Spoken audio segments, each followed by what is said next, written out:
저희들 하나님의 말씀을 주시고 그 말씀을 통하여서 주님을 바라볼 수 있도록 주님이 인도하여 주심을 감사합니다. 오늘의 말씀을 통하여 하나님 우리들의 모든 병이 나음을 믿습니다. 나음을 감사하게 하여 주시옵소서. 주님이 왜 우리의 병을 낫게 하셨는가? 주님이 왜 우리의 병을 고쳐주셨는가? 더 주를 위하여 살라고, 더 주님의 영광을 위하여 주를 위해 일하라고 하나님께서 고쳐주심을 믿습니다. 하나님, 이 시간 우리 사랑하는 모든 성도들, 육신의 질병, 마음의 질병, 또 하나님 여러 가지 관계의 질병들, 어려움의 질병들 다 예수의 이름으로 고침받게 하여 주시옵소서. 주님 말씀하셔서 하나님 저희들 깨끗이 나음을 입고 더욱더 주의 뜻을 이루기 위하여 살아갈 수 있는 믿음의 자녀가 되게 하여 주옵소서. 감사하며 예수 그리스도의 이름으로 기도합니다. 아멘. 오늘 우리에게 하나님의 말씀은 빌레몬서입니다.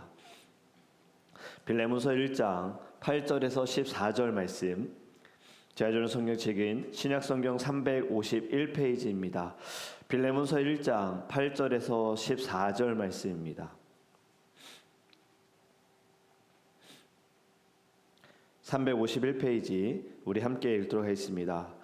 이러므로 내가 그리스도 안에서 아주 담대하게 네게 마땅한 일로 명할 수도 있으나 도리어 사랑으로서 간과하노라. 나이가 많은 나 바울은 지금 또 예수 그리스도를 위하여 갇힌 자 되어 갇힌 중에서 낳은 아들 오네시모를 위하여 네게 간구하노라.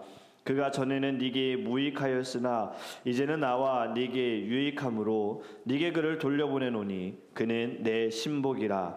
그를 내게 머물러 있게 하여 내 복음을 위하여 갇힌 중에서 네 대신 나를 섬기게 하고자 하나 다만 네 승낙이 없이는 내가 아무것도 하기를 원하지 아니하노니 이는 너의 선한 일이 억지같이 되지 아니하고 자의로 되게 하려 함이라. 아멘. 아멘. 할렐루야. 오늘 말씀을 통하여서 우리가 더욱더 주님을 알기를 간절히 원합니다. 수요일 성경 파노라마 때 우리 빌레몬서에 대해서 간략하게 공부했었는데, 빌레몬서는 사도 바울이 기록을 했고 또 로마 감옥에 갇혔을 때 쓰여져서 옥중 서신이라고도 불립니다.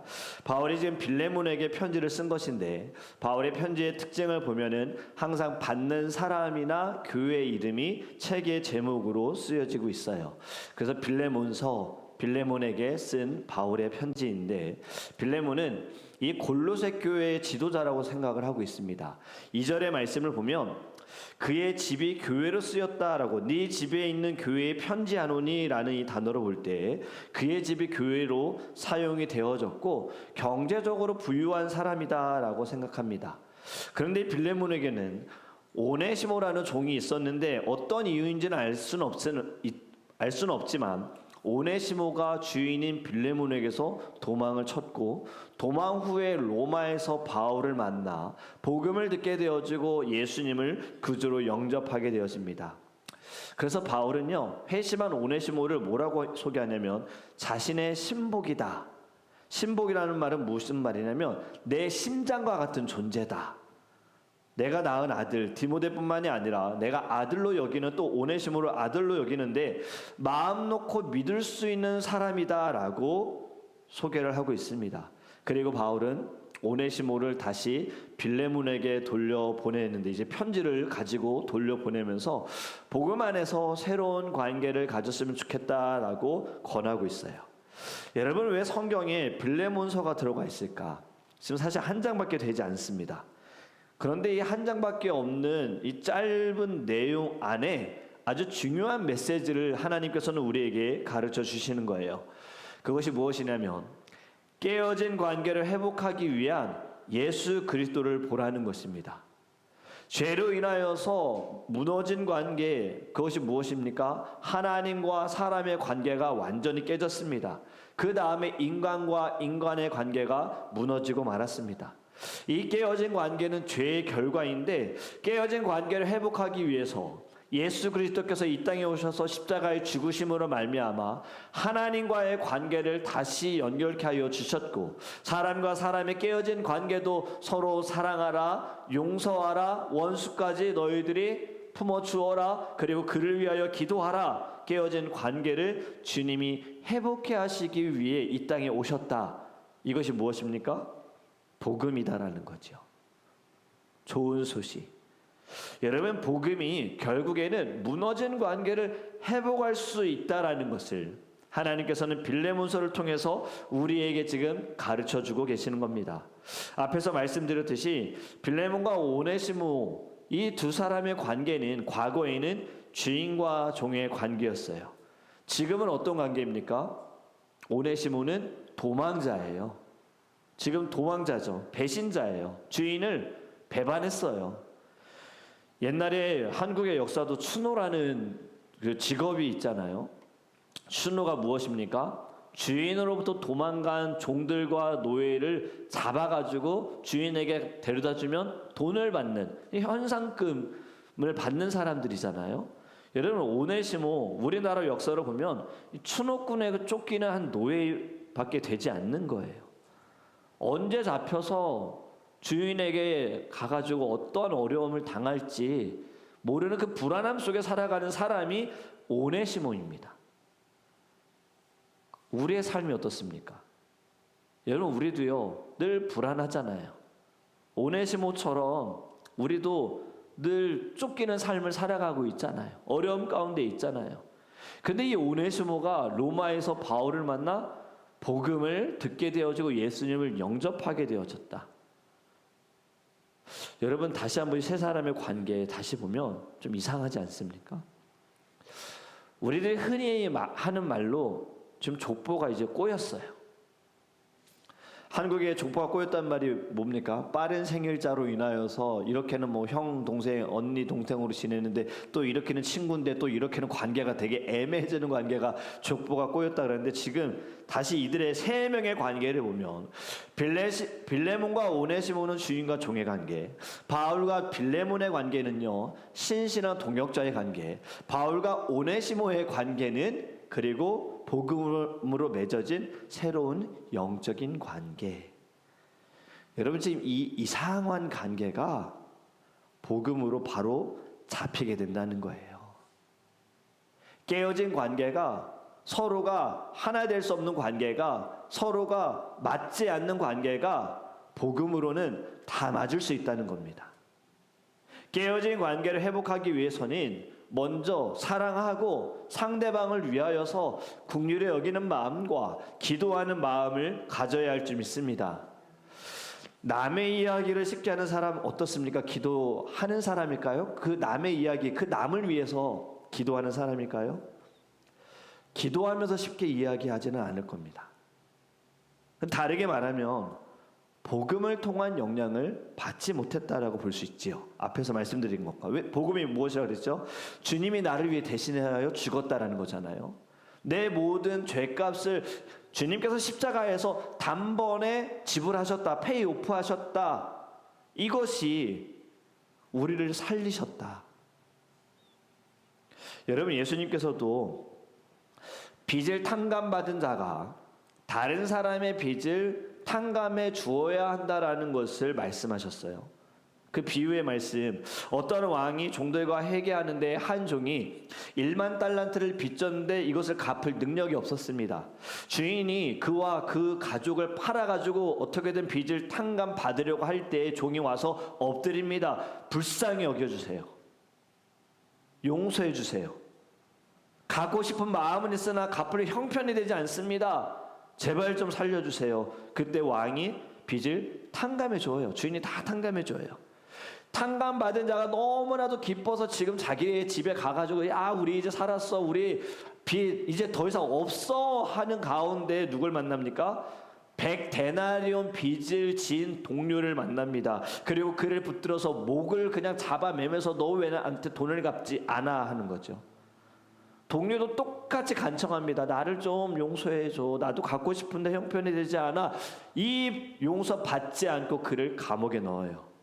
이 일을 사람들이 주인에게 알려줍니다. 주인은 그 종을 다시 불러서, 내가 너에게 1만 달란트를, 그 많은 돈을 탕감해 줬는데 너는 100데나리온도 탕감해 주지 않느냐. 불쌍히 여김을 받았으면 불쌍히 여겨야 하는데 어찌 그렇게 하지 않느냐 하고 그를 형벌자에게 넘겨줍니다. 그리고 예수님은 뭐라고 얘기하십니까? 그를 악한 종이라고 하셨어요. 어떻게 여러분 생각되십니까? 저와 여러분들 가운데 예수님께 빚 안 진 사람 있습니까? 우린 모두 다 예수의 사랑에 빚진 자입니다. 빚을 진 자로서 근데 우린 그 빚을 탕감 받았잖아요. 모든 죄 다 탕감 받았잖아요. 용서 받았잖아요.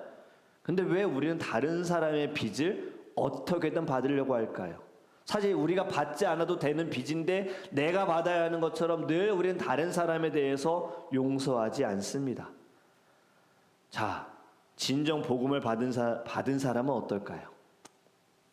복음으로 살아가는 사람은 어떨까요? 늘 다른 사람을 사랑하고 다른 사람을 용서하고 다른 사람을 위해 기도합니다. 복음을 가진 사람은요, 분열케 하는 자가 아니라 하나님의 말씀에 의지하여 어찌됐든 화평케 하는 자가 된다라는 거죠. 여러분, 지금 바울은 빌레몬에게 명령을 할 수 있다라고 얘기했어요. 자기가 어떻게든 명령하면 너는 들어야 된다. 억지로 할 수 있으나 바울은 이렇게 고백합니다. 사랑으로 너에게 간청한다. 하나님이 우리를 억지로 예수님 믿게 할 수 있지 않았을까요? 어떻게 생각하십니까? 하나님의 말로 이 세상이 만들어진 것을 믿으시지요? 하나님의 말 한마디면은 세상이 생겼다가도 세상이 무너질 수도 있습니다. 하나님의 말 한마디로는 누군가를 살릴 수도 있고 누군가를 죽일 수도 있는 능력이 있으신 하나님께서 사실 하나님의 말로 이 세상의 모든 사람들 다 예수 믿게 할 수 있겠지요. 그런데 왜 그렇게 하지 않으셨을까요? 여러분, 하나님께서는 우리를 사랑하시기 때문에 우리에게 자유의지를 주셨고 우리가 택하기를 원하십니다. 복음이 그렇습니다. 복음은요, 이 관계를 강제적으로 뚫어가는 것이 아니라 어떻게든 사랑으로 풀어가는 것이 복음인 거예요. 복음은요, 자유를 억지로 강요하지 않습니다. 복음은 성령 안에서 자발적으로 주님의 사랑에 감사하여 순종하게 만드는 것이 바로 복음이다라는 거예요. 여러분, 복음, 이 복음으로 오네시모는 변화됐습니다. 바울이 어떻게 고백하느냐? 이 사람은 무익한 자였으나 유익한 자가 되었다라고 말해요. 복음이 그래요. 사람의 본질을 변화시키는 것이 복음입니다. 우리가 주로 하는 말이 무슨 말이냐? 세상에서 주로 하는 말이 무슨 말이냐? 머리가 검은 사람은 거두지 말아라. 사람은 고쳐 쓰는 것이 아니다. 사람은 쉽게 바뀌지 않는다는 말 합니다. 우리도 그 말을 사실은 부정할 수가 없어요. 우리가 살아가면서 많은 사람들 쉽게 달라지지 않는 모습 보면서 우리도 인정할 수밖에 없는데 왜 사람이 달라지지 않는가? 복음이 없기 때문입니다. 진정 복음을 가진 사람, 예수로 살아가는 사람, 예수로 인하여서 내가 정말 이 모든 삶이 달라졌음을 인정하는 사람, 성령 충만한 사람은 변화되잖아요. 우리가 그것을 어디서 봅니까? 성경에 많은 사람들이 다 증인이지 않습니까? 아브라함, 그리고 우리가 아는 이 성경 빌레몬서를 쓴 사도 바울, 예수님의 제자들 다 어땠습니까? 변화됐잖아요. 달라졌잖아요. 여러분, 우리도 왜 나는 달라지지 않는가? 왜 나는 변화되지 않는가? 나는 왜 믿음이 성장하지 않는가? 우리 안에 복음이 진정 있는가? 나는 정말 예수로 살아가고 있는가? 내 안에 성령의 충만함이 있는가? 우리 이것을 보기를 간절히 원합니다. 그런데 왜 저는 또 말씀을 묵상하면서 바울은 빌레몬에게 오네시모를 보냈을까? 사실 바울이 오네시모에 대해서 얘기하지 않아도 되잖아요. 로마에 있는 사람, 물론 나중에는 알 수도 있지만 그 당시에는 거리가 멀기 때문에 소문이 뭐 어떻게 가더라도 좀 늦어질 수도 있고 전혀 알 수도 없는 상황이 될 수 있는데 왜 바울은 오네시모를 빌레몬에게 보냈을까? 여러분, 바울은요, 오네시모를 곁에 두고 싶었습니다. 하지만 빌레몬의 자원함을 더 중요하게 생각한 거예요. 억지로가 아니라 빌레몬이 자원하는 마음으로 오네시모를 허락해 주기를 원했다는 거죠. 하나님도 우리에게 억지로 순종을 받으려고 하시는 분이 아니라 우리가 자원하는 마음으로 순종하기를 원하십니다. 그래서 고린도후서 9장 7절에 이렇게 말씀합니다. 각각 그 마음에 정한 대로 할 것이요 인색함으로나 억지로 하지 말지니 하나님은 즐겨내는 자를 사랑하시느니라. 아멘. 여러분, 순종도 용서도 화해도 자발적으로 해야 합니다. 그래야 복음의 능력이 나타납니다. 우리가 하나님께 예배할 때 예배를 통해서 우리의 마음이 억지로가 아니라 하나님 이 시간을 통하여 순전케 하여 주시옵소서. 자발적으로 주님 앞에 나아가기를 원합니다. 순종하기 원합니다. 우리 이렇게 기도하기를 간절히 원합니다. 말씀을 맺습니다. 복음 앞에서 우리가 회복돼야 할 것이 무엇인지를 한번 돌아보셨으면 좋겠습니다. 복음 앞에서 회복해야 할 관계가 있으십니까? 그렇다면 먼저 용서하시고 먼저 다가가길 원합니다. 복음은요, 우리를 중보자, 화해자, 하나님과 사람의 관계를 연결하는 다리로 우리를 주님께서 사용하기를 원하십니다. 그리스도께서 우리를 억지로가 아니라 사랑으로 품으셨음을 기억하시고 우리도요 서로 사랑하기를 간절히 원합니다. 이제 여러분, 복음을 가지신 자로서 복음의 열매가 우리의 삶에 드러나야 합니다. 복음밖에 없습니다. 예수밖에 없다는 말이에요. 우리가 살 수 있는 것도 예수밖에 없는 것처럼 이 세상이 주께로 돌아올 수 있는 것도 예수밖에 없습니다. 그렇다면 여러분, 우리가 예수로 나아가야겠지요. 복음을 통한 회복, 여러분들 주변에 오네시모는 누구입니까? 하나님이 여러분들에게 만나게 하신 빌레몬은 누구입니까? 우리 주변에 있는 사람 다 우리 같은 사람들 아닐 겁니다. 다 다릅니다. 그런데요, 이 다름이 복음으로는 하나가 될 수 있다라는 거예요. 우리 주님의 사랑으로 말미암아 용서받았으면 용서하는 자가 되기를 원하고요. 우리도 주님의 사랑에 빚진 자입니다. 여러분, 우리 다른 사람들도 사랑으로 그 빚을 우리가 다 받았으면 좋겠어요. 오늘 이 마음 우리 안에 부어주세요. 오늘도 살아가는 모든 자리에서 더 사랑하게 해주세요. 사랑으로 말미암아 주님 그 자리에 예수의 보혈이 있게 해주세요. 주의 보혈에 능력이 있습니다. 그리고 그 보혈로 말미암아 우리의 마음의 병, 우리의 육신의 병, 주님 우리의 영혼의 병 다 고침받기를 원합니다. 우리 다 함께 주여 부르시고 통성으로 기도합니다.